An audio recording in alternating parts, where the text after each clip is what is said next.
5-6 सवाल है। पहला सवाल है कि मध्य प्रदेश में इसी तरह के तर्ज पर पेपर लीक आउट हुए थे, वहाँ की सरकार ने बात मानी। हम नीतीश जी से हाथ पैर पकड़ के जोड़ते हैं, ये सारे बच्चे आपके हैं और इस बच्चों की ज़िंदगी और भविष्य 4 लाख बच्चों की भविष्य बर्बाद हो जाएगी। पहला। दूसरा, बच्चे का मांग है कि सभी जगह सेंटर के सीसीटीवी फुटेज को आप सामने लाइए। कहीं पर पदाधिकारी के बच्चे सर्किट हाउस में मुर्गा भात खा करके एग्ज़ाम हो गया उसकी, कहीं पर लाउड स्पीकर से हो गया, कहीं आराम में कुछ हो गया। तो जब बच्चे का डिमांड है कि सीसीटीवी फुटेज लाइए और सभी एग्ज़ाम कैंसिल करिए, एक तरफ आप कोचिंग में जो प्रैक्टिस है वही क्वेश्चन आता है, तो ये कौन लोग हैं, इसमें कौन कौन लोग इन्वॉल्व हैं? 4 सिस्टम, सरकार का सिस्टम, बीपीएससी, माफिया और कोचिंग। इस चारों की इंक्वायरी हाईकोर्ट जज से आप क्यों नहीं कराना चाहते? 90 के पहले से लेके आज तक एक ही जिला 80% इन्वॉल्व क्यों है पेपर लीक में, नालंदा? और क्यों इंक्वायरी नहीं होती, क्यों संपत्ति जांच नहीं होता है? और ये पेपर लीक आउट बंद होना कब बंद होगा? आम आदमी और मिडिल क्लास गरीब के बच्चे जो पढ़ते हैं उसकी ज़िंदगी कब सुरक्षित होगी? क्या ये पेपर बंद होगा? क्या आप ट्रांसपेरेंट करेंगे एग्जामिनेशन को, पारदर्शी लाएंगे? क्या जो एग्ज़ाम भीतर में होगा वो बाहर देख पाएंगे कि हमारे बच्चे एग्ज़ाम दे रहे हैं? क्या आप इसको सामने आगे से लाएंगे? तो आप कोई हमेशा क्वेश्चन आउट होना। 12,000 आप कर रहे हैं, टेक्निकल कारण से मैं कर रहा हूँ।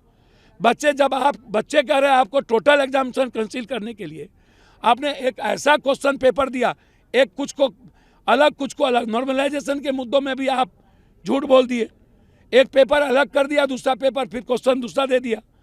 तो आपने उसमें भी आपने बच्चों को ठग ली। एक तो पहले ही बच्चों का की जो स्थिति है सर्वेयर के चलते बहुत बच्चे इसमें फुल फॉर्म नहीं भर पाए, तो बच्चों की जो ज़िंदगी यहाँ पर बिल्कुल भूख हड़ताल से मर रहे हैं। 2 बच्चे चले गए और सरकार चिंता में नहीं है। 1000 करोड़ की प्रैक्टिस में ऊपर से नीचे बंदर बांट है और आप यदि यथावत क्वेश्चन को फिर से छोड़ दिए तो कौन प्रभावित होगा? और नया क्वेश्चन हार दिए तो कौन प्रभावित होगा? ये 4 लाख बच्चों को प्रभावित करने की बात। इसलिए एग्जामिनेशन पूर्णतः कैंसिल बिहार की होनी चाहिए।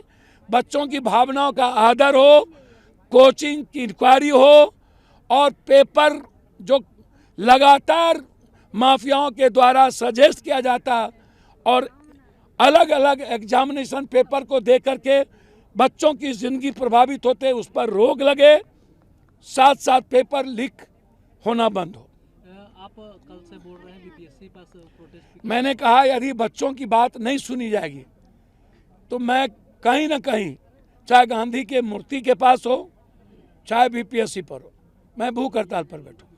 अच्छा, ये नीतीश जी ऐसे प्रगति यात्रा पर निकले हुए हैं, सबको यात्रा करने की है। बीजेपी पहले से ही इनको समाप्त करने में लगी हुई है और हम पहले ही कह चुके हैं बीजेपी सबको निपटाती है। शिंदे को निपटाया, अजीत पवार को निपटाया, रेड्डी को निपटाया, अभी आसू को निपटाया, अब नीतीश जी और उसके बाद चंद्रबाबू नायडू की बारी। इनके दल को तोड़ेंगे। सरकार को जिन जिन लोगों ने कभी भी मोदी जी को आंख दिखाया उसको वो बर्बाद करें। यही तो था 1 election no, 1 nation no election, 400 पार, यही तो था। इलेक्शन ही नहीं, चाइना और रूस के तर्ज पर इलेक्शन, कोई कभी आजीवन। तो नीतीश कुमार जी ने अपने चारों तरफ चंडाल चौकड़ी सबको जो बनाया, वो लोग शिंदे और अजीत पवार हो चुके हैं दिल्ली में। नीतीश कुमार को समाप्त करने की तैयारी या तो राष्ट्रपति शासन के तहत होगा, चुनाव या तो पहले होगा, या तो नीतीश कुमार को हटा के किसी दूसरे नेतृत्व में होगा। अब चुनाव पहले होगा बोल रहे हैं। अब स्थिति तो वही दिख रही है, आप देख लीजिएगा। सर, बच्चे सीरियस हैं, बच्चों की ज़िंदगी बचाना पहले प्राथमिकता है और सरकार को बच्चों की ज़िंदगी बचाना चाहिए। किसी भी कीमत पर प्रशासन से आग्रह है कि बच्चों पर लाठी डंडा ना चलाए।